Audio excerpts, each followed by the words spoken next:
আপনি হয়তো কোনো কারণে ব্যাচেলরে কম্পিউটার সায়েন্স পড়েন নাই।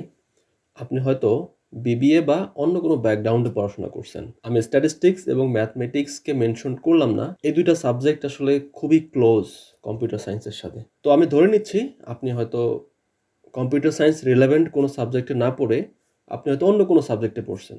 তো আপনি কি কখনো ডেটা সায়েন্টিস্ট হতে পারবেন না? বা এটা কি পসিবল না? অবশ্যই পসিবল। বিকজ আমি আমার আশেপাশে আসলে অনেক ডেটা সায়েন্টিস্টকে দেখতেছি যারা আসলে প্রিভিয়াসলি ইকোনমিক্স থেকে আসছে, কেউ অথবা সোশ্যাল সায়েন্স থেকে আসছে, এমনকি এনভায়রনমেন্টাল সায়েন্স, এমনকি আইপি বা ইন্ডাস্ট্রিয়াল প্রোডাকশন ইঞ্জিনিয়ারিং এ ধরনের কোর্স থেকে পড়াশোনা করে আসছে, কিন্তু তারা এখন ডেটা সায়েন্টিস্ট হিসেবে জব করতেছে।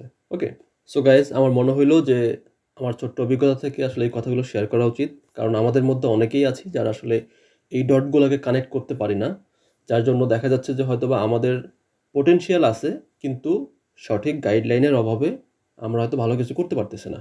ওকে, তো আজকের এই পার্টিকুলার ভিডিওতে আমার মূলত ভিডিওর টপিকই হইতেছে how do you become a data scientist if you are not a non CSC student. Okay, তো তাহলে চলেন ভিডিওটা শুরু করা যাক।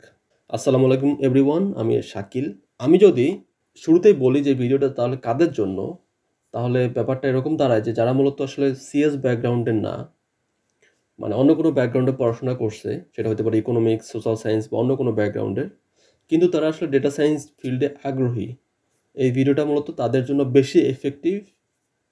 কিন্তু আপনি যদি কম্পিউটার সায়েন্সে পড়ে থাকেন, তাহলে যে আপনি এই ভিডিওটা দেখতে পারবেন না, বিষয়টা এরকম না। আপনি তাদের থেকে অনেকাংশে এগিয়ে আছেন। সো এই ভিডিওটা আসলে আপনার জন্য এফেক্টিভ হবে।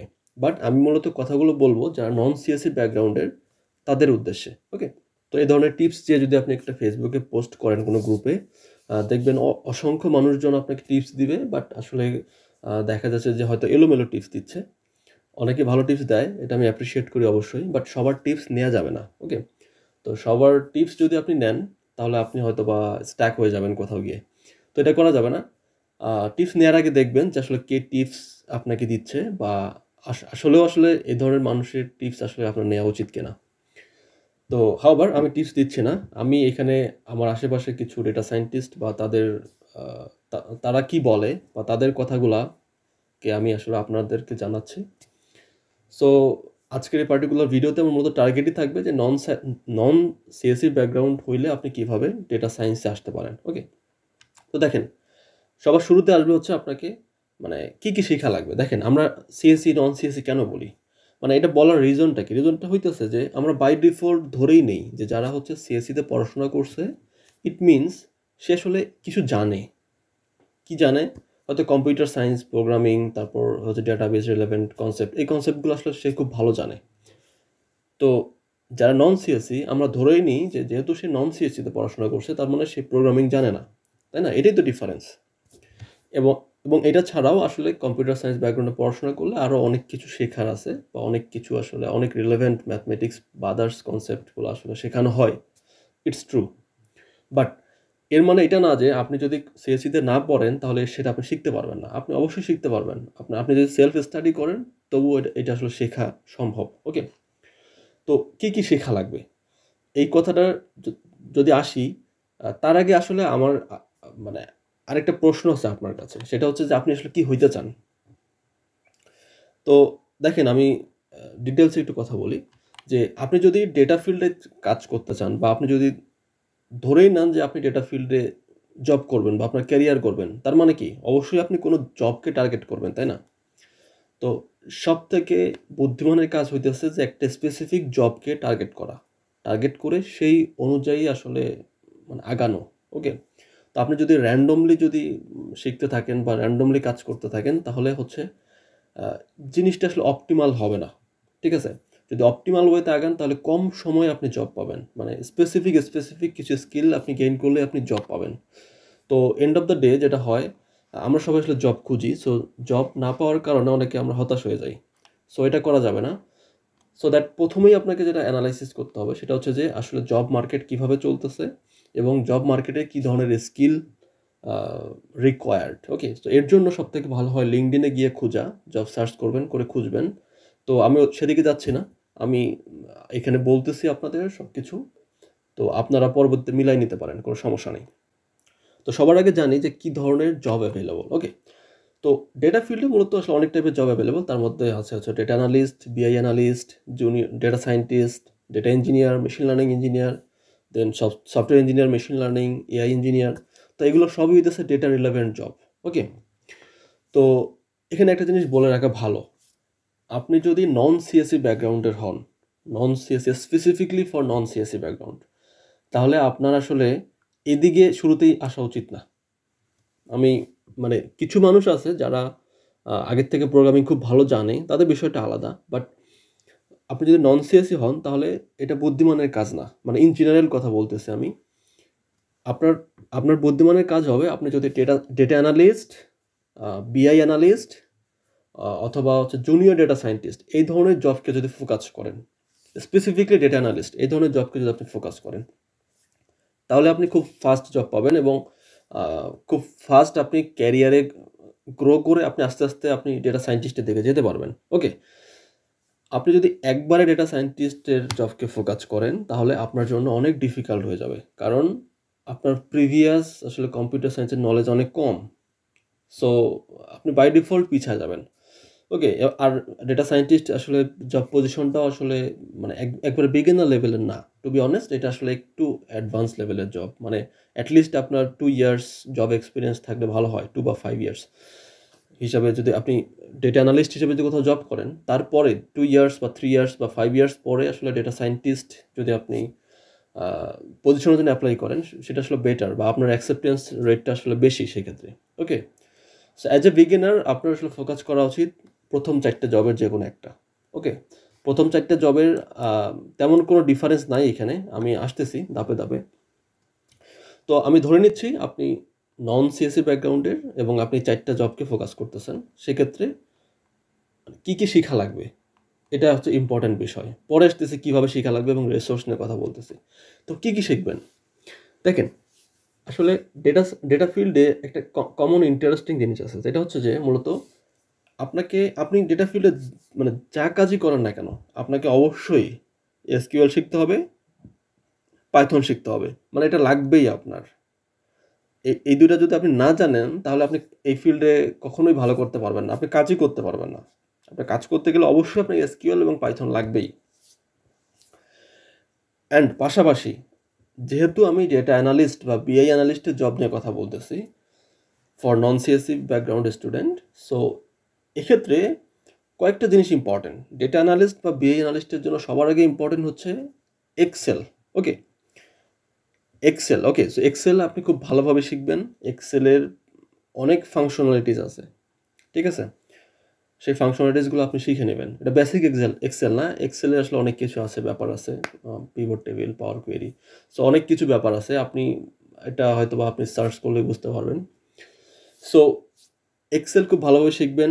তারপর হচ্ছে এসকিউএল শিখবেন। এসকিউএলটা আসলে খুবই ইম্পর্টেন্ট। তারপর হচ্ছে পাইথন শিখবেন, একদম বেসিক থেকে অ্যাডভান্স পর্যন্ত খুব ভালোভাবে পাইথন শিখবেন। ওকে, যখন আপনার এই বেসিক কনসেপ্টগুলো খুব ভালোভাবে ক্লিয়ার হয়ে যাবে, তারপরে আপনি চেষ্টা করবেন যে পাইথন রিলেভেন্ট কিছু লাইব্রেরি আছে, যেমন পান্ডাস, পোলার্স, নামপাই, ম্যাটপ্লটলিব। তো এগুলো দিয়ে আসলে ডাটা ভিজুয়ালাইজেশন এবং ডাটাকে হ্যান্ডেল করা যায়। ওকে, সো এই লাইব্রেরিগুলো সম্পর্কে আপনি একটা ভালো আইডিয়া নেবেন। তারপরে আপনার মেইন এবং সবথেকে বলা যায় যে বেশি সময় আপনাকে যেখানে দিতে হবে সেটা হচ্ছে পাওয়ার বিআই, অথবা হচ্ছে ট্যাবলো বলেন বা লুকার বলেন। হাওয়ার, তো আমি পাওয়ার বিআই ধরে নিচ্ছি, পাওয়ার বিআই আসলে অনেক জনপ্রিয়। সো আপনাকে সবথেকে বেশি সময় দিতে হবে এইখানে।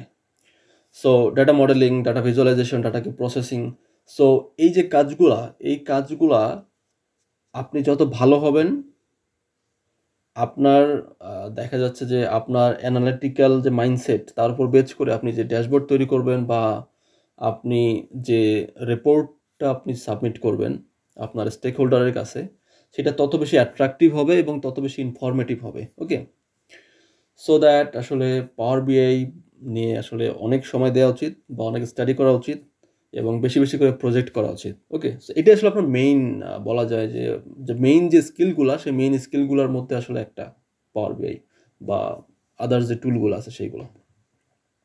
এটা আসলে ডিপেন্ড করে কোম্পানির এনভায়রনমেন্টের উপর। এক কোম্পানি আসলে এক ধরনের টুল ইউজ করে, বাট পাওয়ার বিআই ইজ ভেরি কমন। ওকে, এখন কথা হচ্ছে যে আপনি যখন একটা ডেটাকে অ্যানালাইসিস করতে যাবেন, এখানে অ্যানালাইসিস অ্যান্ড অ্যানালাইটিক্সের কনসেপ্ট চলে আসবে। সো ওই সময় আসলে আপনার স্ট্যাটিস্টিক্সের অনেক মেথড ইউজ করতে হবে, বা স্ট্যাটিস্টিক্যাল অনেক কনসেপ্ট লাগবে। তো স্ট্যাটিস্টিক্সের জন্য আমি একটা বই সাজেস্ট করব, ভিডিও ডেসক্রিপশনে পেয়ে যাবেন। তারপরে আসে হচ্ছে কিছু অ্যাডভান্স কাজ।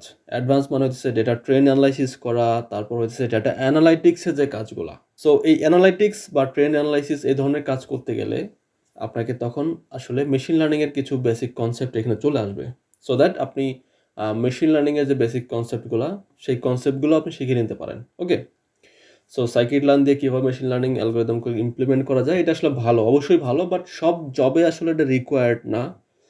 বাট অনেক জবে আসলে এটা রিকোয়ার্ড থাকে, সো এটা জানা থাকা ভালো, অবশ্যই ভালো। ওকে, এবং ডেটা অ্যানালাইসিস বা বিআই অ্যানালিস্ট এই ধরনের জবের ক্ষেত্রে আরেকটা গুরুত্বপূর্ণ যে বিষয়, সেটা হলো যে আসলে কমিউনিকেশন। ওকে, স্টেক হোল্ডারের সাথে আসলে আপনি কীভাবে কমিউনিকেট করতেছেন, বা আপনি যে অ্যানালাইটিক্যাল যে রিপোর্টটা সাবমিট করতেছেন সেটা আসলে প্রপারলি আপনি প্রেজেন্ট করতে পারতেছেন কি না, বা বিজনেস ইনসাইট যেটা পাইছেন বা অ্যানালিটিক্যাল যে মাইন্ডসেট আপনার আছে সেটা প্রপারলি আপনি ইউজ করে যে রেজাল্টটা পাইছেন সেই রেজাল্টটা আপনি প্রপারলি আপনি এক্সপ্রেস করতে পারছেন কিনা। So this is very important. So অবশ্যই আপনার খুব ভালো একটা কমিউনিকেশন স্কিল থাকা উচিত, যে কীভাবে আসলে বিজনেস এনভায়রনমেন্টে স্টেক হোল্ডারের সাথে কমিউনিকেট করতে হয়। This is very important. তো এই স্কিলগুলো যদি আপনার মধ্যে থাকে, তাহলে আপনি যে ব্যাকগ্রাউন্ডেই হন না কেন আপনি জব পাবেন ইনশাল্লাহ। ওকে, জাস্ট আপনি নিজের উপর বিশ্বাস রাখেন, এবং অবশ্যই আপনাকে অনেক অনেক প্রজেক্ট করতে হবে। ওকে, এখন কথা হচ্ছে যে ধাপে ধাপে কিভাবে শিখবো। এখন অনেকে আসলে সিরিয়াল করতে পারেন না যে কার পরে কি শিখবো। দেখেন, আমি এই সিরিয়ালটাও করে দিচ্ছি আপনাকে। আপনি এক্সেল, এসকিউএল, পাইথন, কেউ কারো ওপর ডিপেন্ডেন্ট না। আপনি তিনটা যে কোনো একটা শিখে ফেলতে পারেন স্টেপ বাই স্টেপ। আগে আপনি এক্সেল শিখতে পারেন ভালোভাবে, তারপর এসকিউএল শিখতে পারেন, তারপর পাইথন শিখতে পারেন, অথবা সবার আগে আপনি পাইথন শিখতে পারেন, তারপর এসকিউএল শিখতে পারেন। তো এটা কারো ওপর কেউ ডিপেন্ডেন্ট না। ওকে, প্রত্যেকটা ইন্ডিপেন্ডেন্ট। কিন্তু আপনি যদি পান্ডাস বা নামপাই, ম্যাটপ্লটলিব বা সাইকিট লার্ন এগুলো শিখতে চান, তাহলে অবশ্যই আপনাকে পাইথন শেখা লাগবে। ওকে, সো মেক শিওর করবেন যে পাইথনটা মোটামুটি আগে শেখার জন্য। তারপরে ধাপে ধাপে আপনি পান্ডাসের দিকে যাবেন, অ্যান্ড তারপরে আমি প্রেফার করব হচ্ছে পাওয়ার বিআই। ওকে, সো আমি পাওয়ার বিআইটা সাজেস্ট করবো আসলে থার্ড স্টেপে গিয়ে। এবং পাওয়ার বিআই শেখা মানে হইতেছে আপনি এখন প্রজেক্ট করতেছেন। ওকে, সো পাওয়ার বিআই দিয়ে যখন আপনি কয়েকটা প্রজেক্ট করবেন এবং সেই প্রজেক্টগুলো আপনার রেজিউমেতে থাকবে, ইট মিনস আপনি আসলে কিছু জানেন। ইন্টারভিউতে আপনাকে হয়তো বা এগুলোই জিজ্ঞাসা করবে যে আপনি আসলে কী ধরনের প্রজেক্ট করছেন, সেই প্রজেক্টে কী ইনসাইট পাইছেন, সেখানে আসলে কী কী প্রবলেম ছিল বা কী কী ডিফিকাল্টিস ফেস করছেন। তো এইগুলো হয়তো আপনাকে ফেস করা লাগবে ইন্টারভিউতে। ওকে, তো ধাপে ধাপে আপনাকে এভাবে শিখতে হবে। এবার আসি হচ্ছে ডেটা সায়েন্টিস্ট বা জুনিয়র ডেটা সায়েন্টিস্টের কথা। তো আপনার যদি টার্গেট হয় যে আপনি জুনিয়র ডেটা সায়েন্টিস্ট জবকে ফোকাস করবেন, তাহলে কি করা লাগবে? তাহলেও আমি যে স্টেপগুলো বললাম, নর্মালি এই স্টেপগুলো আসলে কমন। এখন এখানে আপনি হয়তো মেশিন লার্নিংটা খুব আরও ভালোভাবে শিখতে পারেন। যদি আপনার স্পেসিফিকলি ডেটা সায়েন্টিস্ট জবটা ফোকাস থাকে, সেক্ষেত্রে আপনি হয়তো পাইথন শেখার পরে আপনি সরাসরি হয়তো মেশিন লার্নিংয়ে আসতে পারেন। মেশিন লার্নিং, তারপর ডিপ লার্নিং, জেনারেটিভ এআই, এই কনসেপ্টগুলো খুব ভালোভাবে শিখবেন। এবং পাশাপাশি পাওয়ার বিআই বা আদার যে কনসেপ্টগুলো আছে, মানে হইতেছে যে ডেটা অ্যানালিস্টের যে স্কিলগুলো আছে সব আপনার থাকতে হবে। একজন ডেটা সায়েন্টিস্ট মানে হইতেছে সে একজন ভালো ডেটা অ্যানালিস্ট ফার্স্ট। সে একজন ডেটা অ্যানালিস্টের যা যা স্কিল দরকার সব তার মধ্যে আছে, এবং এক্সট্রাভাবে কি আছে, এক্সট্রাভাবে তার মধ্যে আছে মেশিন লার্নিং এবং ডিপ লার্নিংয়ের অ্যাডভান্স যে কনসেপ্টগুলো, সেই কনসেপ্টগুলো। Okay, so so this is very important. এর মানে এটা না যে ডেটা অ্যানালিস্ট আসলে মেশিন লার্নিং জানে না তা না, জানে, তারাও জানে। বা ডেটা অ্যানালিস্টের জবের ক্ষেত্রে মেশিন লার্নিং আসলে রিকোয়ার্ড হয় বিভিন্ন রকমের অ্যানালিটিক্সের কাজ করার জন্য, বাট সব জবের ক্ষেত্রে আসলে ম্যান্ডেটরি না। বাট আপনি যদি ডেটা সায়েন্টিস্ট হতে চান, সেক্ষেত্রে অবশ্যই আপনাকে খুব ভালো মেশিন লার্নিং এবং ডিপ লার্নিংয়ের স্কিল লাগবে। আদারওয়াইজ আপনি জুনিয়র ডেটা সায়েন্টিস্ট হিসাবে আপনি জব পাবেন না। এমনকি এর পাশাপাশি আরও হয়তো বা কিছু স্কিল থাকতে পারে, যেমন হার্ডওপের স্কিল আসতে পারে। তো এই স্কিলগুলো আসলে কমন না মানে হইতেছে যে সব জবে হয়তো বা আপনি দেখবেন না, হয়তো কিছু জবে আছে।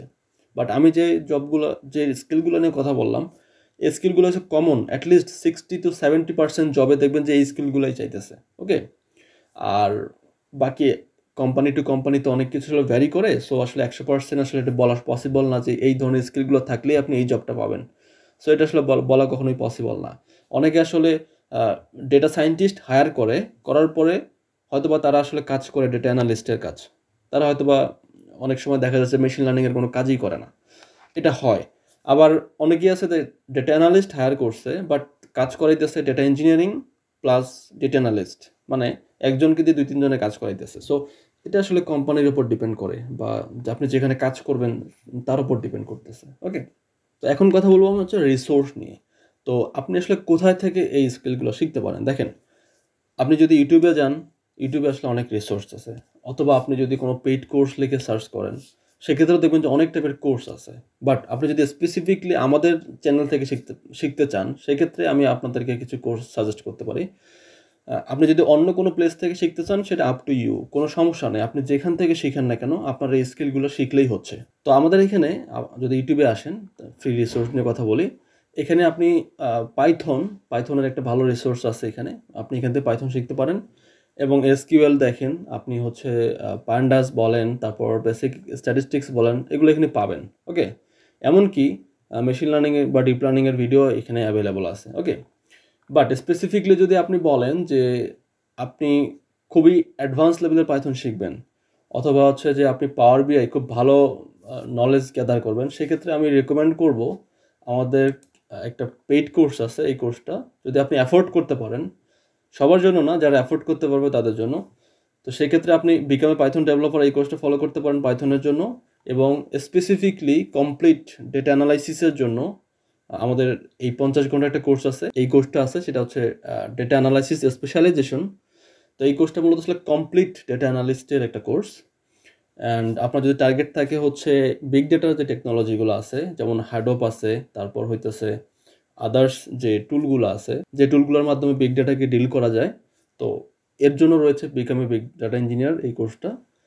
অ্যান্ড আপনি যদি মেশিন লার্নিং এক্সপার্ট হইতে চান, সেক্ষেত্রে আছে মেশিন লার্নিং, এবং ডিপ লার্নিংয়ের জন্য রয়েছে ডিপ লার্নিং। সো আপনি যদি টু বি অনেস্ট, আমি যদি বলি যে আপনি ডেটা সায়েন্টিস্ট হবেন, তাহলে সেক্ষেত্রে আমাকে যদি কেউ বলেন, তাহলে আমি বলবো যে জ্যাঙ্গো বাদে আমাদের বাকি যে 5টা কোর্স আছে, প্রত্যেকটা আসলে ইম্পর্টেন্ট একজন ডেটা সায়েন্টিস্টের জন্য।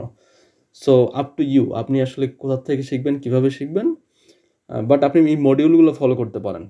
ঠিক আছে, এতে করে যেটা হবে, আপনি হয়তো সিরিয়াল মেনটেন করে আপনি শিখতে পারবেন।